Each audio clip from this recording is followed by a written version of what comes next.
ಬಾಗಲಕೋಟೆ ಜಿಲ್ಲೆ ಹುನಗುಂದ ತಾಲೂಕಿನ ಗಂಜಿಹಾಳ ಗ್ರಾಮದ ಪ್ರಾಥಮಿಕ ಕೃಷಿ ಪತ್ತಿನ ಸಹಕಾರಿ ಸಂಘದ ಆಡಳಿತ ಮಂಡಳಿಯ ಚುನಾವಣೆ 2024ರ ದಿನಾಂಕ ಜುಲೈ 14, 2024 ರಂದು ಕ್ಷೇತ್ರದ ಶಾಸಕ ವಿಜಯಾನಂದ ಕಾಶಪ್ಪನವರರ ಕುಮ್ಮಕ್ಕನಿಂದ ಕಾಂಗ್ರೆಸ್ ಪಕ್ಷದ ಬೆಂಬಲಿತ ಅಭ್ಯರ್ಥಿಗಳಿಗೆ ಸಹಾಯ ಮಾಡಲೆಂದು ಮತ್ತು ಬಿಜೆಪಿ ಬೆಂಬಲಿತ ಅಭ್ಯರ್ಥಿಗಳಿಗೆ ಚುನಾವಣೆ ಚಿಹ್ನೆ ನೀಡುವಲ್ಲಿ ವಿಳಂಬ ಧೋರಣೆ ಹಾಗೂ ಚುನಾವಣೆ ಪೂರ್ವದಲ್ಲಿಯೇ ಮತಪತ್ರಗಳು ಹರಿದು ಚುನಾವಣಾಧಿಕಾರಿ ಎಂಎಸ್ ಬೀಳಗಿರು ಹಾಗೂ ಸಹಾಯಕ ಚುನಾವಣಾಧಿಕಾರಿ ಸಿದ್ದುಶೀಲವಂತರರು ಅಕ್ರಮವೆಸಗಿರುವ ಇವರ ಮೇಲೆ ಡಿಆರ್ಒ ಮತ್ತು ಜಿಲ್ಲಾಧಿಕಾರಿಗಳು ತತ್ಕ್ಷಣ ಸೂಕ್ತ ಕಾನೂನು ಕ್ರಮ ಜರುಗಿಸಬೇಕು ಹಾಗೂ ಪಾರದರ್ಶಕ ಚುನಾವಣೆ ಆಗಬೇಕೆಂದು ಆಗ್ರಹಿಸಿ ದಿನಾಂಕ ಜುಲೈ 19, 2024 ರಂದು ಬಿಜೆಪಿ ಪಕ್ಷದ ಜಿಲ್ಲಾ ಉಪಾಧ್ಯಕ್ಷರಾದ ವೀರೇಶ್ ಉಂಡೋಡಿರ ಅಧ್ಯಕ್ಷತೆಯಲ್ಲಿ ಹುನಗುಂದ ಪಟ್ಟಣದ ಕನಕದಾಸ ಬ್ಯಾಂಕಿನ ಸಭಾಂಗಣದಲ್ಲಿ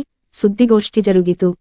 ಈ ಒಂದು ಸುದ್ದಿಗೋಷ್ಠಿ ಉದ್ದೇಶಿಸಿ ಅಧ್ಯಕ್ಷ ವೀರೇಶ ಉಂಡೋಡಿಯರು ಮಾತನಾಡಿ, ಚುನಾವಣೆ ಮೊದಲ ದಿನದಿಂದ ಹಿಡಿದು ಪ್ರತಿಯೊಂದು ಹಂತದಲ್ಲಿ ಏಕಪಕ್ಷೀಯವಾಗಿ ಬಿಜೆಪಿ ಪಕ್ಷದ ಬೆಂಬಲಿತ ಅಭ್ಯರ್ಥಿಗಳಿಗೆ ಸಹಕಾರ ನೀಡದೆ ನಾಮಪತ್ರ ಸಲ್ಲಿಕೆ ದಿನದಂದು ನಂತರ ದಿನಾಂಕ ಜುಲೈ 13, 2024 ರಂದು ನಾಮಪತ್ರ ಪರಿಶೀಲನೆಯನ್ನು ಎಲ್ಲಾ ಅಭ್ಯರ್ಥಿಗಳ ಸಮ್ಮುಖದಲ್ಲಿ ಪರಿಶೀಲಿಸದೆ ಮಧ್ಯಾಹ್ನ 1:30 ಬಂದ ಚುನಾವಣಾಧಿಕಾರಿಗಳು ಕೇವಲ ಬಿಜೆಪಿ ಪಕ್ಷದ ಅಭ್ಯರ್ಥಿಗಳಿಗೆ ಕೋಣೆಗೆ ಕರೆದು ಹಿಂಬರಹ ನೀಡದೆ ನಾಮಪತ್ರ ತಿರಸ್ಕರಿಸಿದ ಮತ್ತು ನಾಮಪತ್ರ ತಿರಸ್ಕಾರಕ್ಕೆ ಕಾರಣವನ್ನು ಫಲಕದಲ್ಲಿ ನೋಡುವಂತೆ ನೀಡಿದ ಹೇಳಿಕೆ ನಂತರ ನಾಮಪತ್ರ ಪರಿಶೀಲನೆ ಪೂರ್ವದಲ್ಲಿಯೇ ಹೈಕೋರ್ಟ್ ಮೆಟ್ಟಲೇರಿ 3 ಅಭ್ಯರ್ಥಿಗಳಿಗೆ ಅರ್ಹರೆಂದು ಪರಿಗಣಿಸಿ ನ್ಯಾಯಾಲಯದ ಆದೇಶ ಪ್ರತಿಯನ್ನು ದಿನಾಂಕ ಜುಲೈ 12, 2024 ರಂದು ಚುನಾವಣಾಧಿಕಾರಿಗಳಿಗೆ ತಲುಪಿಸಿದ ಬಗ್ಗೆ ಹಾಗೂ ಇಷ್ಟೆಲ್ಲಾ ಅವಾಂತರಗಳ ಮಧ್ಯೆಯೂ ಚುನಾವಣಾ ಚಿಹ್ನೆ ನೀಡದಿರುವ ಜೊತೆಗೆ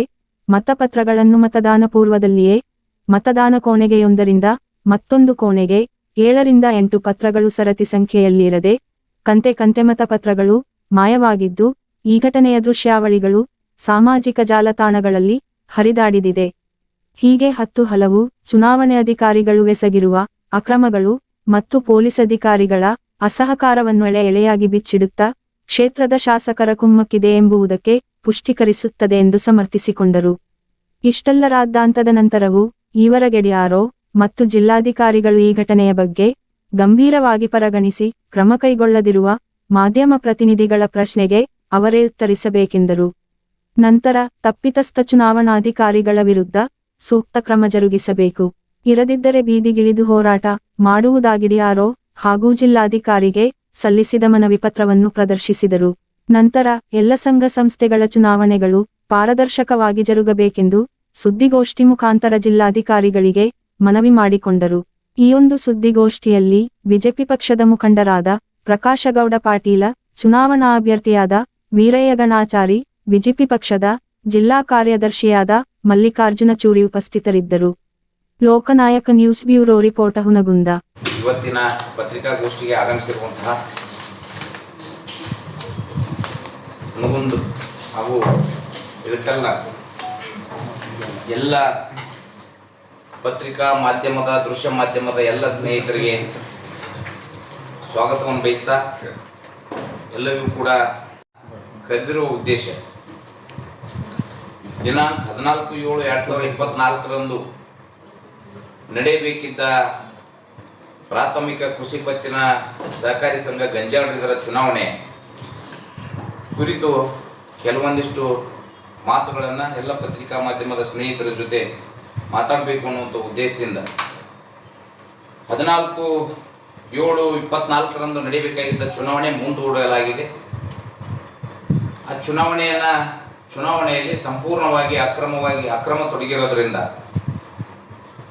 ಚುನಾವಣೆ ಮೊದಲ ದಿನದಿಂದನೂ ಕೂಡ ಚುನಾವಣೆ ಅಧಿಕಾರಿಯಾಗಿರುವಂತಹ ಎಂಎಸ್ ಬಿಳಗಿರವರು, ಸಹಾಯಕ ಚುನಾವಣೆ ಅಧಿಕಾರಿಯಾಗಿರುವಂತಹ ಸಿದ್ದು ಶೀಲವಂತರವರು ಪ್ರತಿಯೊಂದು ಹಂತದಲ್ಲಿಯೂ ಕೂಡ ಏಕಪಕ್ಷೀಯವಾಗಿ ಕೆಲವು ಅಭ್ಯರ್ಥಿಗಳನ್ನು ಚುನಾವಣೆ ನಾಮಿನೇಷನ್ನಿಂದ ಚುನಾವಣೆ ಸ್ಕೂಟ್ನಿಯಲ್ಲಿ ನಾಮಪತ್ರ ಪರಿಶೀಲನೆ ಸಂದರ್ಭದಲ್ಲಿ ಸುಮಾರು ಭಾರತೀಯ ಜನತಾ ಪಾರ್ಟಿಗೆ ಸಂಬಂಧಿಸಿದಂಥ ಬೆಂಬಲಿತ ಅಭ್ಯರ್ಥಿಗಳಾಗಿದ್ದಂಥ ಸುಮಾರು 5 ಜನ ಅಭ್ಯರ್ಥಿಗಳನ್ನು ತಿರಸ್ಕಾರ ಮಾಡುವ ಮೂಲಕ ಚುನಾವಣಾಧಿಕಾರಿಗಳು ಏಕಪಕ್ಷೀಯವಾಗಿ ಮತ್ತು ಚುನಾವಣೆಯನ್ನು ಒಬ್ಬರ ಪರವಾಗಿ ಮಾಡಲಿಕ್ಕೆ ತಯಾರಿಯನ್ನು ಮಾಡ್ಕೊಂಡು ಬಂದಿದ್ದಾರೆ ಅನ್ನುವಂಥ ಅನುಮಾನ ಮೊದಲಿನಿಂದಲೂ ಕೂಡ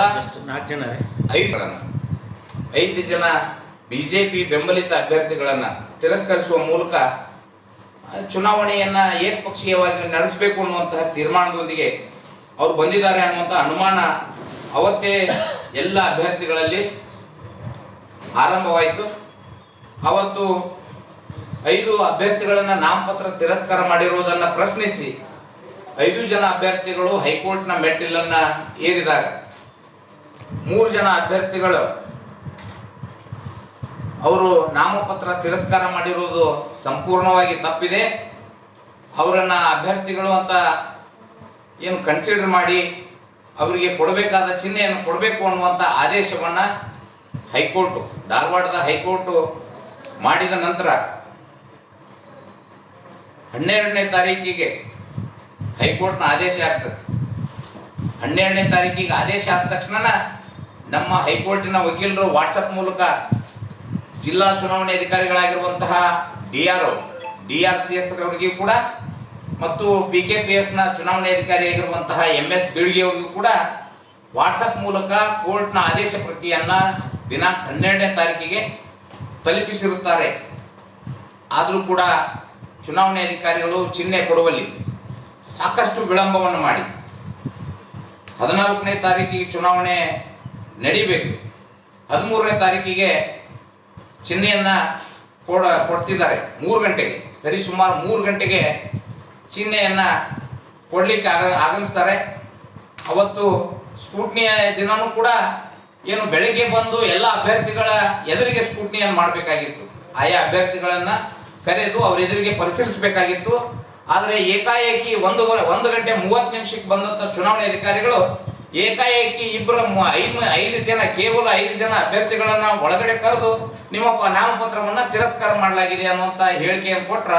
ಅದಕ್ಕೆ ಹಿಂಬರವನ್ನು ಕೊಟ್ಟಿಲ್ಲ, ಯಾಕೆ ತಿರಸ್ಕಾರ ಮಾಡಿರಿ ಅನ್ನುವಂಥ ಹಿಂಬರವನ್ನು ಬೋರ್ಡ್ ಹಚ್ಚಿದ್ದಾರೆ, ಬೋರ್ಡ್ನಲ್ಲಿ ನೋಡ್ಕೋಬೇಕು ಅನ್ನುವಂಥ ಮಾತನ್ನ ಅವತ್ತು ಚುನಾವಣೆ ಅಧಿಕಾರಿಯನ್ನು ಮಾಡಿದ ನಂತರ ಕೆಲವು ಪ್ರಮುಖರು ಅವ್ರನ್ನ ಒಳಗಡೆ ಕರ್ಕೊಂಡು ಬಂದಿದ್ದಾರೆ. ಅಲ್ಲಿ ಸಂಪೂರ್ಣವಾಗಿ ಬಂದರು, ಸರಿಯಾಗಿ ತಿಳ್ಕೊಳಕ್ ಮಾಡೋಣ ಚುನಾವಣೆ ಚಿಹ್ನೆ ಅಂತ ಒತ್ತಾಯ ಅವ್ರ ಮನವೊಲಿಸಿ ವಾಪಸ್ ಒಳಗಡೆ ಒಬ್ಬೊಬ್ಬ ಅಭ್ಯರ್ಥಿಗಳನ್ನು ಮಾಡೀನಿ ಅನ್ನುವಂಥದ್ದನ್ನ ನಮಗ ಹೇಳಿ ಹೋಗ್ರಿ, ರಿಸನ್ ಕೊಡ್ರಿ ಅಂತಂದ್ರು ಕೊಟ್ಟಿಲ್ಲ, ಹಿಂಬರ ಕೊಟ್ಟಿಲ್ಲ, ನೀವು ಅಂತ ಹೇಳಿದ್ರು. ಭಾಳ ಒತ್ತಾಯ ಮಾಡಿದಂದ್ರೆ ಸಾಯಂಕಾಲ ಕೊಟ್ಟರು. ಅದನ್ನು ಯಾಕೆ ತಿರಸ್ಕಾರ ಮಾಡೀನಿ ಅನ್ನೋದು 5 ಯಾವ ಆಧಾರದ ಮೇಲೆ, ಯಾರ ಧೈರ್ಯದ ಮೇಲೆ, ಯಾರ ಸೂಚನೆ ಮೇಲೆ ಇವರು ಈ ರೀತಿ ಎಲ್ಲ ಚುನಾವಣೆಯಲ್ಲಿ ನಡ್ಕೊಂಡ್ರು.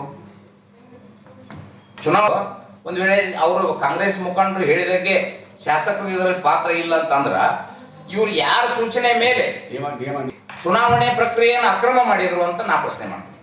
ಸರ್ ಹೇಳ್ರಿ, ನಿಮ್ಮದು ಕೊಟ್ಟಿವಿ ಇಲ್ಲಿ ಅವತ್ತ ಚುನಾವಣೆ ಅಧಿಕಾರಿಗೆ ಅರ್ಜಿ ಕೊಟ್ಟಿವಿ. ನಾವು ಏನಂತ ಅರ್ಜಿ ಕೊಟ್ಟಿವಿ?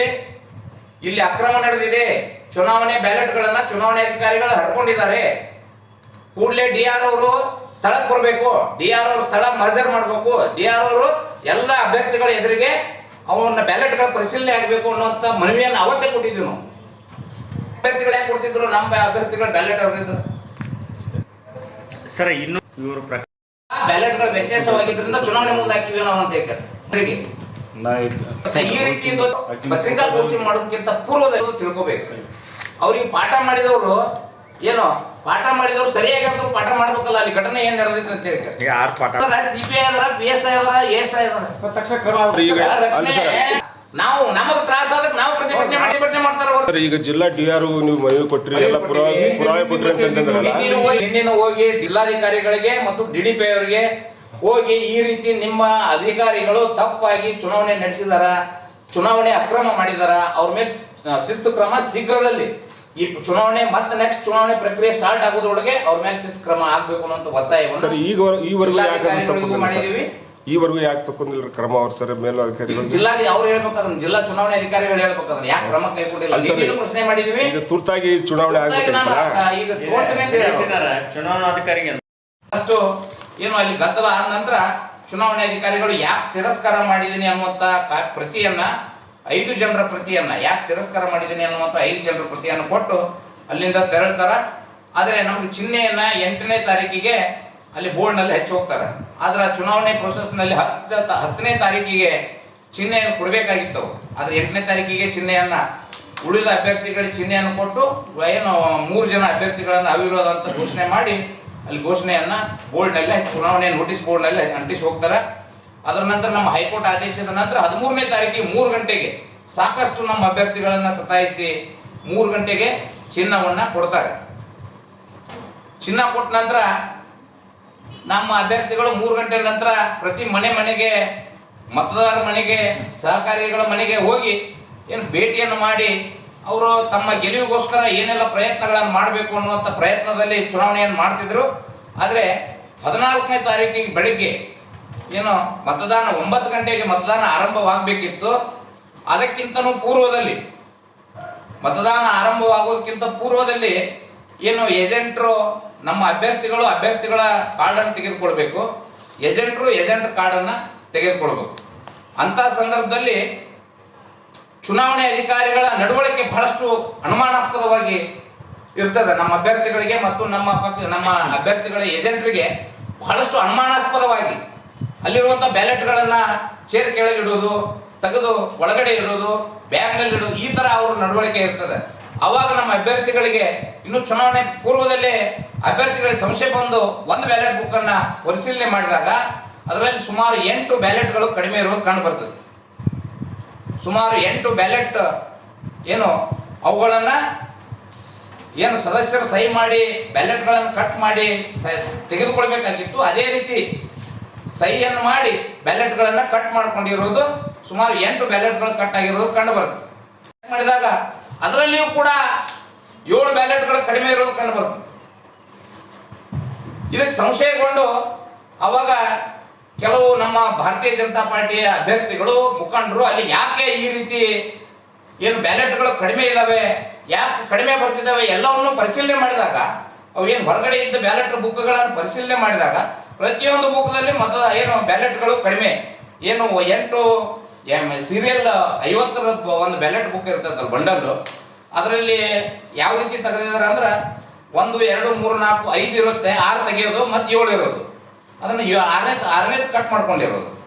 ಈ ಥರ ಅವರೇ ಏನು ಮತವನ್ನು ಹಾಕಿ ಕೆಲವು ಕಾಂಗ್ರೆಸ್ ಬೆಂಬಲಿತ ಅಭ್ಯರ್ಥಿಗಳ ಮತವನ್ನು ಹಾಕಿ ಮತಗಟ್ಟೆಗೆ ಹಾಕುವ ಉದ್ದೇಶದಿಂದ ಆ ಬ್ಯಾಲೆಟ್ಗಳನ್ನು ತಮ್ಮ ಬ್ಯಾಗ್ನಲ್ಲಿ ಚುನಾವಣೆ ಅಧಿಕಾರಿಗಳ ಬ್ಯಾಗ್ನಲ್ಲಿ ಇಟ್ಕೊಂಡಿರೋದು ನಮ್ಮೆಲ್ಲ ಅಭ್ಯರ್ಥಿಗಳಿಗೆ ಕಂಡು ಬಂದಿದ್ದರಿಂದ ನಾವೆಲ್ಲರೂ ಕೂಡ ಅವತ್ತು ಪ್ರತಿಭಟನೆಯನ್ನು ಮಾಡಿದ್ದೀವಿ. ಪ್ರತಿಭಟನೆಯನ್ನು ಮಾಡಿ ನಾವು ಒತ್ತಾಯವನ್ನು ಮಾಡಿದ್ದೀವಿ. ಅವತ್ತು ಜಿಲ್ಲಾ ಚುನಾವಣಾಧಿಕಾರಿಗಳು ಇಲ್ಲಿಗೆ ಪ್ರಕ್ರಿಯೆ ನಡೆದಂಥ ಸ್ಥಳಕ್ಕೆ ಬರಬೇಕು, ಅಲ್ಲಿವರೆಗೆ ಇಲ್ಲಿರುವಂತಹ ಯಾವುದೇ ಸಾಮಗ್ರಿಗಳನ್ನು ಇಲ್ಲಿಂದ ತೆಗೆದುಕೊಂಡು ಹೋಗಬಾರ್ದು ಅನ್ನುವಂಥ ಒತ್ತಾಯವನ್ನು ಮಾಡಿ ನಾವು ಜಿಲ್ಲಾ ಚುನಾವಣೆ ಅಧಿಕಾರಿಗಳಿಗೆ ಒತ್ತಾಯ ಮಾಡಿದ್ರೆ ಅವತ್ತು ನಮಗೆ ಪೊಲೀಸರು ಮನವೊಲಿಸೋ ಪ್ರಯತ್ನ ಮಾಡಿದ್ರು. ಅದ್ರ ಜೊತೆಗೆ ನಾವು ಏನು ಇಲ್ಲ ಇವು ಬ್ಯಾಲೆಟ್ಗಳು ಕಳುವು ಮಾಡಿರುವಂತಹ ಏನು ಕಳ್ಳನ ಕೈಯಲ್ಲಿ ಇವನ್ನೆಲ್ಲ ಸಾಮಗ್ರಿಗಳನ್ನು ಕೊಟ್ಟರೆ ಅವು ಯಾವ ರೀತಿ ಸುರಕ್ಷಿತವಾಗಿರ್ತಾವ ಅನ್ನೋದನ್ನ ನಾವೆಲ್ಲ ಪ್ರಶ್ನೆ ಮಾಡಿದ್ವಿ. ಒಬ್ಬ ಚುನಾವಣೆಗೆ ಸಂಪೂರ್ಣ ಜವಾಬ್ದಾರಿ ಅವರು. ಬ್ಯಾಲೆಟ್ ಅನ್ನ ಕಳುವು ಮಾಡಿದಂತ ಸಂದರ್ಭದಲ್ಲಿ ಮತ್ತೆ ಅವ್ರ ಕೈಯಲ್ಲಿ ಎಲ್ಲ ಸಾಮಗ್ರಿಗಳನ್ನ ಕೊಟ್ಟು ಕಳಿಸೋದ್ರಿಂದ ಮತ್ತಷ್ಟು ಅಕ್ರಮ ಆಗೋ ನಡೆಯುತ್ತಾರೆ. ಅದೆಲ್ಲ ತಪ್ಪುಗಳನ್ನ ಮುಚ್ಕೊಳ್ಳಿಕ್ಕೆ ಅವಕಾಶ ಆಗುತ್ತೆ ಅನ್ನೋ ಉದ್ದೇಶದಿಂದ ನಾವು ಒತ್ತಾಯ ಮಾಡಿದ್ರು ಕೂಡ ಏನು ಪೊಲೀಸ್ನವರು ಇಲ್ಲ ಆ ರೀತಿಯೆಲ್ಲ ನೀವು ಹೇಳಿದಂಗೆ ಮಾಡೋಕ್ಕಾಗೋದಿಲ್ಲ, ಮತ್ತು ಅವರೆಲ್ಲ ಬೇರೆ ಬೇರೆ ಭಾಷೆಗಳನ್ನು ಬಳಸೋ ಪ್ರಯತ್ನ ಮಾಡಿದ್ರು. ಆದರೂ ಕೂಡ ನಾವೆಲ್ಲರೂ ಕೂಡ ಪ್ರಯತ್ನ ಮಾಡಿದ ನಂತರ ಏನು ಹೋರಾಟ ಮಾಡಿದ ನಂತರ ಏನು ಪೊಲೀಸರು ಚುನಾವಣೆ ಅಧಿಕಾರಿಗಳು ಏನು ಚುನಾವಣೆಯನ್ನು ಮುಂದೂಡಿದ್ದೀನಿ ಅಂತೇಳಿ ಚುನಾವಣೆ ಮುಂದೂಡಿದ್ದೀನಿ ಅನ್ನುವಂಥ ಘೋಷಣೆ ಮಾಡಿದರು. ಅದ್ರ ಜೊತೆಗೆ ನಾವು ಇಲ್ಲಿ ಎಲ್ಲ ದಾಖಲೆಗಳನ್ನು ಏನು ಜಿಲ್ಲಾ ಚುನಾವಣೆ ಅಧಿಕಾರಿಗಳಾಗಿರುವಂತಹ DRCS ಅವ್ರ ಕಚೇರಿಗೆ ಏನು ಪೊಲೀಸ್ ರಕ್ಷಣೆಯಲ್ಲಿ ಮತ್ತು ಅಭ್ಯರ್ಥಿಗಳ ಸಮ್ಮುಖದಲ್ಲಿ ಒಯ್ದು ನಾವು ಏನು DRCS ಕಚೇರಿಯಲ್ಲಿ ಇಟ್ಟು ಬರ್ತೀವಿ ಅನ್ನುವಂಥ ಏನು ಒಪ್ಪಿಗೆಯನ್ನು ಕೊಟ್ಟ ನಂತರ ನಾವೆಲ್ಲರೂ ಕೂಡ ನಮ್ಮ ಅಭ್ಯರ್ಥಿಗಳು, ಏಜೆಂಟ್ರು, ಅದ್ರ ಜೊತೆಗೆ ಸಾರ್ವಜನಿಕರು, ಸಹಕಾರಿಗಳು ಎಲ್ಲರೂ ಹೋಗಿ ಏನು DR ಕಚೇರಿಯಲ್ಲಿ ಅವೆಲ್ಲ ದಾಖಲೆಗಳನ್ನು ಏನು ಇಟ್ಟು ಬಂದಿದ್ದಾರೆ. ಆದರೆ ನಮ್ಮ ಒತ್ತಾಯ ಏನಿತ್ತು ಅವತ್ತೂ ಕೂಡ ಇದೇ ಸ್ಥಳಕ್ಕೆ DR ಅವ್ರು ಬರಬೇಕು, ಎಲ್ಲ ಅಭ್ಯರ್ಥಿಗಳ ಸಮ್ಮುಖದಲ್ಲಿ ಎಲ್ಲ ಬ್ಯಾಲೆಟ್ ಬುಕ್ಗಳು ಪರಿಶೀಲನೆ ಆಗಬೇಕು ಅನ್ನುವಂಥ ಒತ್ತಾಯ ಇತ್ತು ನಮ್ಮದು. ಆದರೆ ಆ ಒತ್ತಾಯನ ಏನು ಪೊಲೀಸ್ನವರು ಏನು ನಮ್ಮ ಮೇಲೆ ಒತ್ತಾಯ ಮಾಡಿ ಅವ್ರು ಕರ್ಕೊಂಡು ಹೋಗಿ ಪ್ರಯತ್ನ ಮಾಡಿದರು. ಕರ್ಕೊಂಡು DR ಅವ್ರ ಆಫೀಸ್ಗೆ ಹೋಗಿ ಅವನ್ನ ದಾಖಲೆಗಳನ್ನು ಇಟ್ಟಿದ್ದಾರೆ.